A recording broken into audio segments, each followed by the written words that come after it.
welcome again. Here is the second video of the chapter. In first video, I have already make you clear that in this chapter we will study three topics: principles by Henry Fayol, scientific principles by F.W. Taylor, and techniques by F.W. Taylor.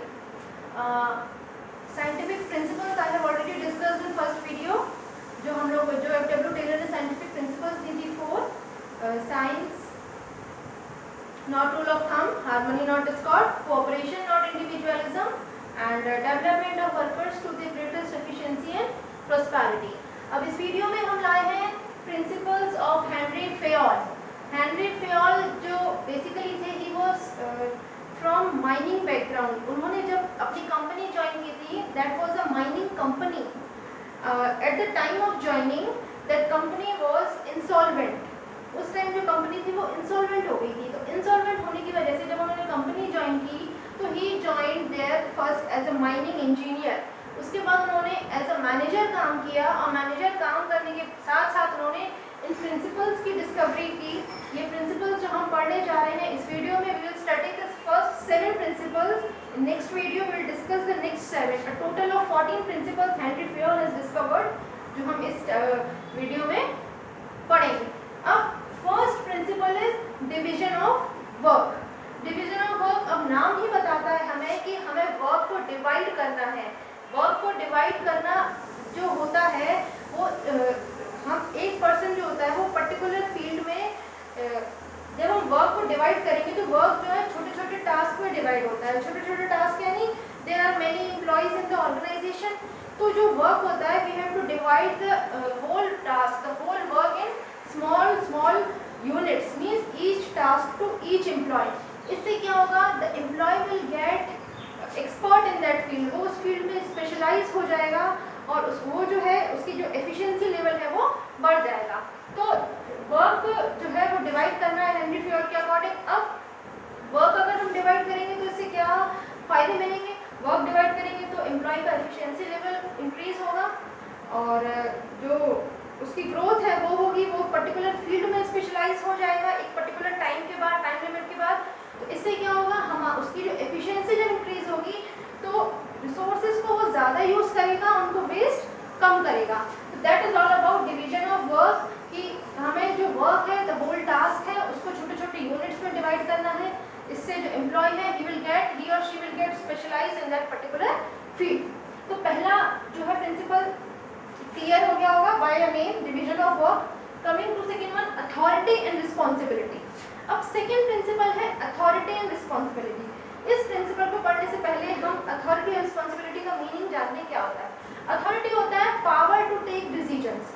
अगर आपको किसी चीज़ की authority दी गई है, कोई काम दिया गया है और अगर आपके पास पावर है तो means you are having authority.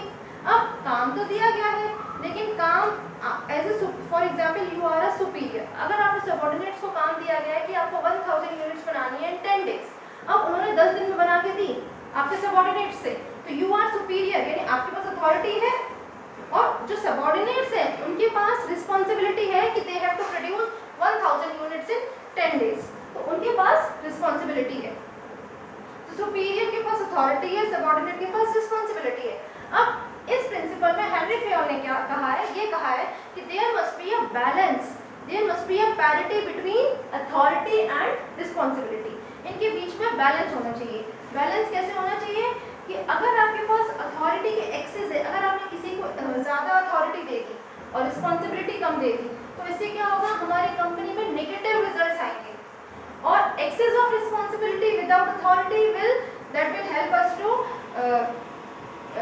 Make your resources not to complete in time. अगर आपके पास रिस्पॉन्सिबिलिटी ज़्यादा है और अथॉरिटी कम है तो इससे क्या होगा कि आप समय पे काम पूरा नहीं कर पाओगे. अब मैं आपको इसका बहुत अच्छी एग्जांपल देती हूँ. अब मैंने आपको एग्जांपल दिया कि 1000 यूनिट्स को 10 डेज में प्रोड्यूस करना है. तो आपने प्रोडक्शन डिपार्टमेंट है आपकी कंपनी में, उस प्रोडक्शन डिपार्टमेंट के मैनेजर्स ने ऑर्डर दिया है कि आपको 1000 यूनिट्स बनाने हैं, 1000 यूनिट्स बनाने हैं, लेकिन आपने एम्प्लॉय को अथॉरिटी नहीं दी है कि रॉ मटेरियल परचेज कर पाएँ. तो उनको रिस्पॉन्सिबिलिटी तो दे दी लेकिन अथॉरिटी नहीं दी है. इससे क्या होगा, नेगेटिव रिजल्ट्स आएंगे. तो ये जो है अथॉरिटी और रिस्पॉन्सिबिलिटी, इनका बैलेंस होना चाहिए, इनके बीच में पैरिटी होनी चाहिए. That is most important. Coming to that is discipline. Discipline is required at each and every level, at each and every place, like in schools, in hospitals, in society which where we are living, at the place where we are working. Discipline का clear meaning क्या होता है? Discipline is a clear set of rules and regulations which we have to follow. अगर हम follow नहीं करेंगे तो we have to pay penalties, we have to pay fines. तो that is the most important in discipline. Discipline में Henry Fayol ने ये कहा है कि we have to follow a clear set of, there must be a proper code of conduct in the organization where we are working. Code of conduct यानी clear set of rules and regulations होने चाहिए. Discipline is required at every level of management. ये नहीं है कि discipline केवल lower level management को follow करना है. Discipline is to be followed by middle level also. Discipline is to be followed by top level management also. तभी जो है हमारा काम सही तरीके से हो पाएगा. अगर top level code of conduct को फॉलो नहीं करेगा तो एम्प्लॉइज ये कहेंगे कि भाई हम क्यों फॉलो करें, इससे हमें क्या फायदा मिलेगा. तो discipline is followed by each and every level of management. Henry Fayol ने एक चीज और कही है, there must be a proper code of conduct, और this is all about discipline. Fourth one is unity of command. अब unity क्या होती है? यूनिटी यानी वन, सिंगल, एकता, और कमांड यानी ऑर्डर.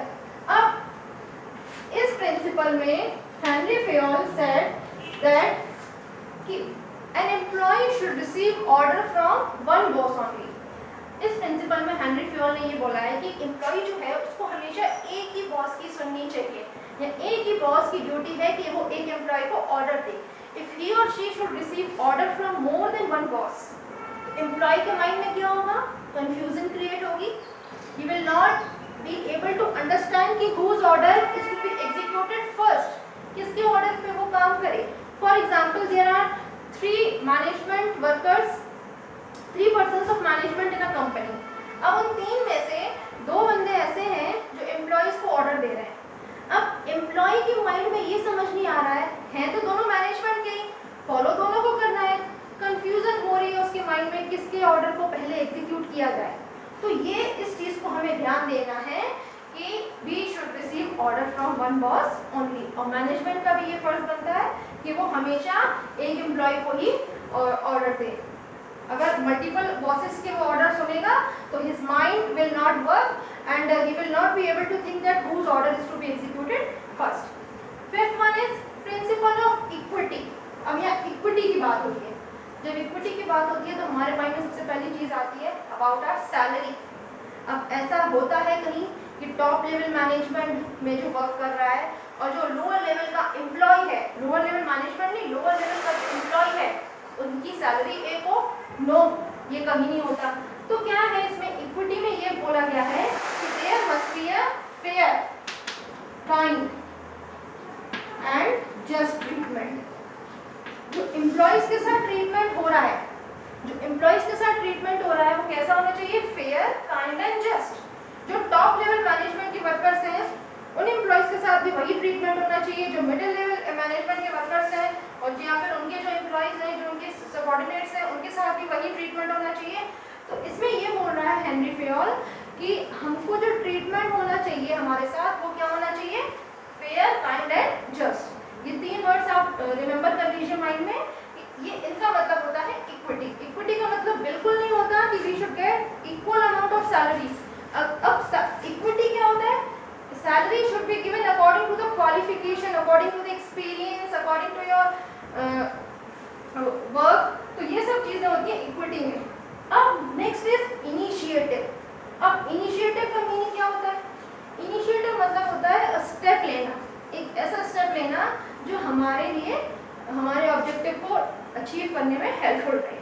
अब कभी कभी क्या होता है कि जो मैनेजमेंट ग्रुप है एम्प्लॉयज़ की नहीं सुनता है, तो एम्प्लॉयज़ क्या होते हैं उससे नाराज होके वो काम नहीं कर पाते, वो आउटपुट, वो रिजल्ट नहीं दे पाते जो मैनेजमेंट एक्सपेक्ट करता है. तो ये भी नहीं होना चाहिए.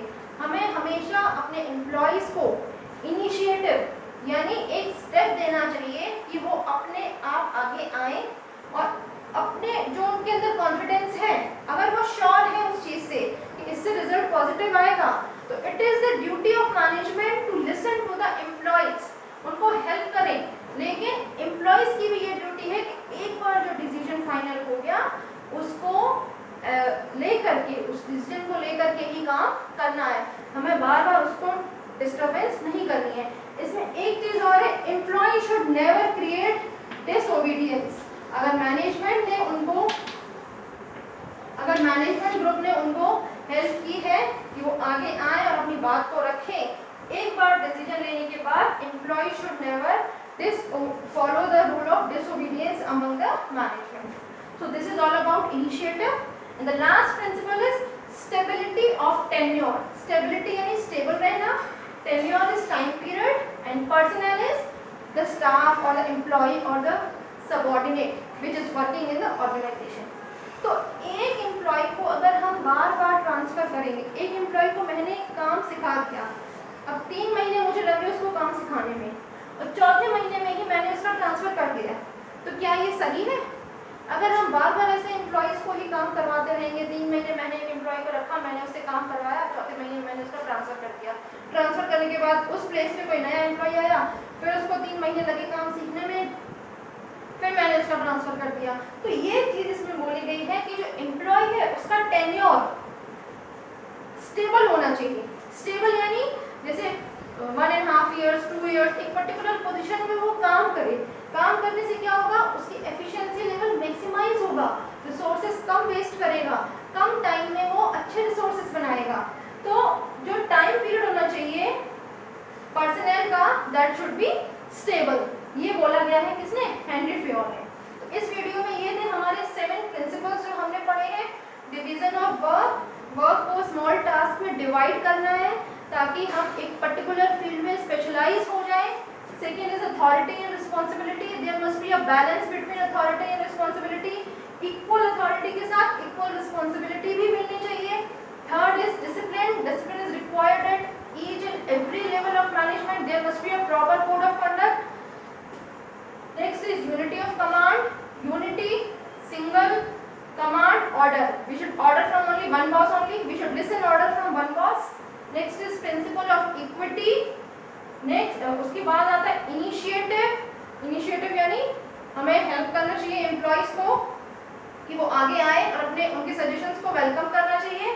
And the last one is stability of tenure of personnel. यानी हमें एक particular person को stable रहने देना चाहिए किसी फील्ड में, इससे उसकी एफिशिएंसी लेवल मैक्सिमाइज होगा और वो रिसोर्सेज को कम वेस्ट करेगा। This is all about the 7 principles of Henri Fayol. The next 7 we will discuss in the next video. अब जब आप एक चीज, again I am telling you, read these principles from the book. जब आप रीड करोगे तो 2 चीजें और आपको समझ में आएंगी, पॉजिटिव इफेक्ट्स और consequences of violation. These 2 things you will study. Positive effects यानी अगर आप इन प्रिंसिपल्स को फॉलो करोगे तो क्या क्या इनके फायदे हैं, और कॉन्सिक्वेंसेज ऑफ वायोलेशन क्या होता है, if you will not follow the principle, if you violate these principles, तो उनके क्या कॉन्सिक्वेंसेज निकलेंगे, इससे क्या आपको अचीव नहीं हो पाएगा। This is all about these 7। Thank you so much.